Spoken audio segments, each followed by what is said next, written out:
पढ़े न जाई पढ़ाई कोचिंग क्लास करे के। काहे रे काहे न जइबे का भइल बा? पढ़े न जाई पढ़ाई कोचिंग क्लास करे के। माई रे चुम्मा मांगे मास्टरवा मैट्रिक पास करे के। माई रे चुम्मा मांगे मास्टरवा मैट्रिक पास करे के।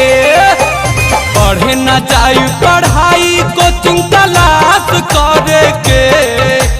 पढ़े न जाई पढ़ाई कोचिंग क्लास करे के। माई रे चुम्मा मांगे मास्टरवा मैट्रिक पास करे के। माई रे चुम्मा